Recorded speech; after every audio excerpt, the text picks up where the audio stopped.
With the Minnesota Vikings extending quarterback Kirk Jerome Ezekiel Cousins through the 2023 season, the question of should the Vikings draft a quarterback in the 2022 draft, that sort of went out the window since they committed to Kirk for the short term, as well as they have Kellen Mond on the roster, last year's early third-round pick. And the question still remains, should the Vikings consider quarterback options in the draft? Now, if you watch the channel for a while, we are team draft a quarterback every single draft, if not every other draft at minimum, even if you have the guy. Because look at Tom friggin' Brady when he was with the Patriots. They would constantly spend mid-round picks, even a second-round pick on Jimmy G, just getting quality backups behind Tom Brady, because you never know. Like, when you wait to draft a quarterback, and it can be too late when you have to draft a quarterback, right? And even looking at Kevin O'Connell, who came in as a third-round pick in 2008. Remember, Tom Brady just had that 2007 FU tour of the league. And 2008, they spent a third-round pick on Kevin O'Connell. So he knows that even if you have a quarterback that you're happy with, you should still invest in that position. And the Vikings, frankly, they should consider it if the board breaks right, because as of right now, the Vikings quarterback room is Kirk Cousins. It is Kellen Mond, who the new regime did not draft. The new regime has not worked with before. So maybe Kwesi and Kevin O'Connell, maybe they do really like Kellen Mond. Maybe they don't. Maybe they want to find their own developmental quarterback for the future. That's why the door remains open. As well, they have Sling and Sean Mannion for whatever reason. Plus, hey, did you know Nate Stanley's still in the building?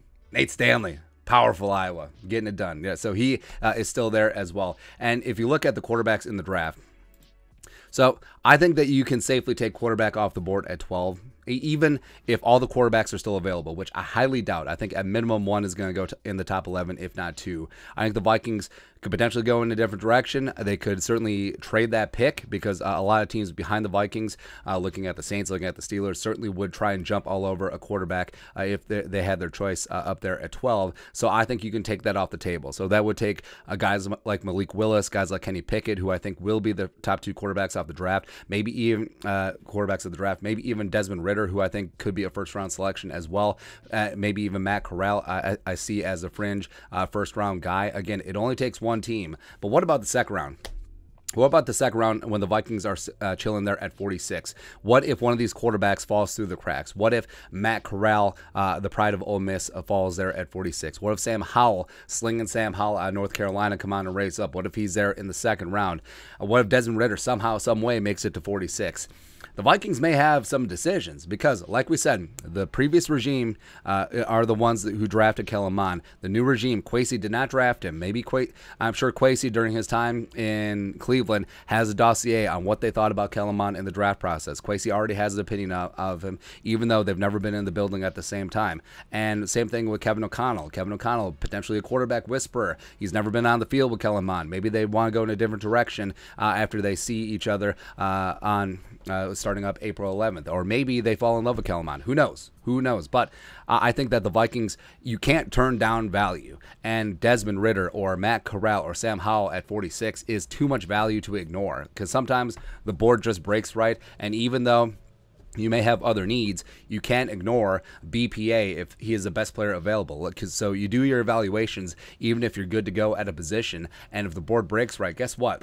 You got to find yourself in value time, man. Same thing with Carson Strong. I have a lot of questions about Carson Strong's knee. The arm talent and accuracy is off the charts. So if he's there in the third, like he's there when the Vikings pick at 77, I think that might be too much value to turn away from. And then, you know, the hit rates on day three quarterbacks is pretty low. You know, don't let Tom Brady fool you. So if the Vikings do take a day three quarterback, you know, like a Jack Cohn, like a Bailey Zapp, like a Skylar Thompson, whatever, I don't really see them supplanting Kellen Mond as the potential quarterback of the future. Now, they could get some run, certainly as quarterback 4, getting a couple training camp reps, maybe a little bit of work in the preseason, and maybe they could rise up, sure.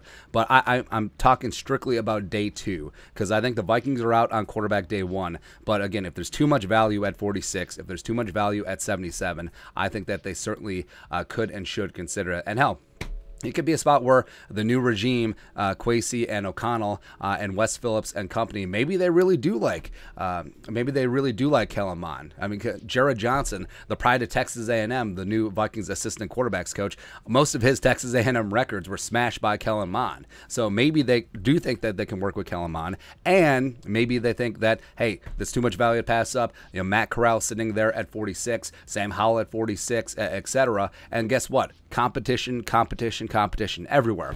All spots, man. Because the Vikings, they still have to figure out what they want to do in 2024, because Kirk Cousins is going to be the guy for the next 2 years. He could be here longer if they don't have a valid option outside of the organization. Because are you going to let Kirk Cousins go in the 2024 offseason and then take a chance in the draft or sign a free agent? Or are you going to get a couple of guys in-house that Kevin O'Connell, former NFL quarterback, offensive guru, is going to see in the building every single day, every single snap at practice, and he can feel comfortable about eventually passing the torch on from Kirk Cousins? I think that makes sense. And if Kellen Mond's not the guy, hell, even if he is the guy, you have to put a priority on if you get smacked in the face with value in the draft. So I think the Vikings should certainly have an open mind. Fans should as well. If the board breaks right and the right quarterback is there for the taking, gotta jump on him, because it's the most important position in all of team sports, and you can never have enough of them. So there you go. Anyways, your thoughts are our thoughts. Should the Vikings consider drafting a quarterback? Because Beetlejuice. Yeah. Let us know your thoughts in the comment section below. Subscribe for daily Vikings takes. Want to support the work? Put a little something in the Venmo. But until next time, Skull Production Value.